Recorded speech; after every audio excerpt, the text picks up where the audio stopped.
Other news now, Japan has started releasing treated radioactive water into the Pacific Ocean. Now, more than 1 million metric tons from the Fukushima nuclear power plant will be discharged into the ocean by March 2024.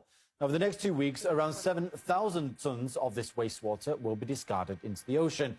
Now, it contains the radioactive element tritium, which can increase the risk of cancer in humans, although experts claim that the levels are safe for human consumption. Protesters have hit the streets all over the Pacific region in response to the move. In South Korea, hundreds rallied in Seoul with banners saying the sea is not Japan's trash bin. Some people broke into the Japanese embassy in Seoul, protesting Tokyo's decision. Demonstrators also gathered at the Fukushima operating company's headquarters. We spoke with some Hong Kong business owners to find out how this water discharge might affect them. Yeah, so I would say that we know many people in the food business in Hong Kong, especially the Japanese food business. Some of our friends are sushi chefs, so definitely the situation is going to affect them. And for us as customers, of course, it's definitely going to affect us, I guess, in terms of prices. I own a karaoke shop, and we do sometimes the sushi party at my karaoke. So if the fish cannot come from Japan, it will be some problem. My husband also is a sushi chef, so actually I will worry about his business. And I love to eat sushi, so hope the situation will get better. Well, in response, China suspended imports of seafood from Japan. Beijing also said it was ready to take, quote, necessary measures to firmly safeguard the marine environment, food safety and public health.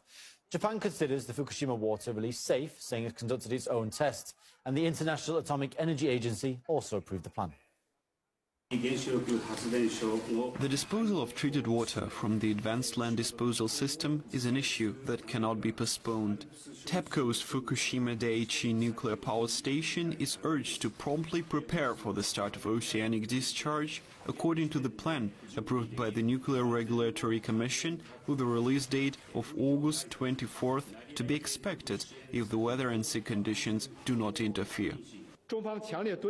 China strongly urges the Japanese side to rescind its erroneous decision to stop pushing the nuclear polluted water discharge plan, to communicate in good faith with neighboring countries and deal with them in a responsible manner to avoid causing unpredictable damage and harm to the global marine environment.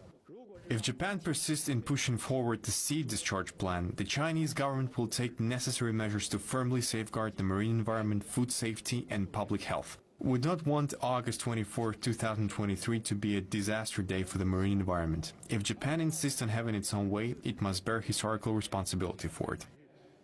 Well, Luo Huanxin, Associate Researcher of the Institute of International Law, Chinese Academy of Social Sciences, will shed more light on the controversy.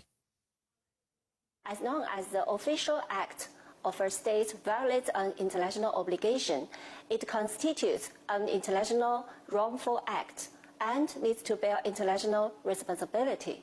Since international law includes treaty law and customary law, I want to say that Japan's action violated the treaty law obviously.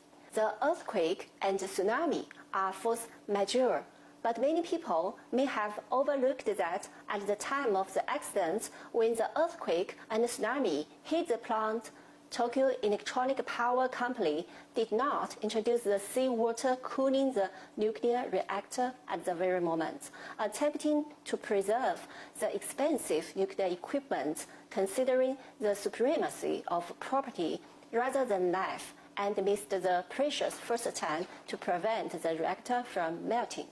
Therefore, Japan has been badly faulted in its response to accidents and failed in the management and the supervision of the nuclear power plants.